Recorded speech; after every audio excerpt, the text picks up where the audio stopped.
ولا تيأسوا من روح الله إنه لا ييأس من روح الله إلا القوم الكافرون فلما دخلوا عليه قالوا يا أيها العزيز مسنا وأهلنا الضر وجئنا ببضاعة مزجاة فأوف لنا الكيل وتصدق علينا إن الله يجزي المتصدقين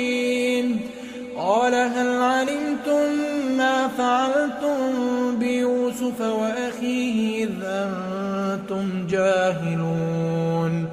قالوا أئنك لأنت يوسف قال أنا يوسف وهذا أخي قد من الله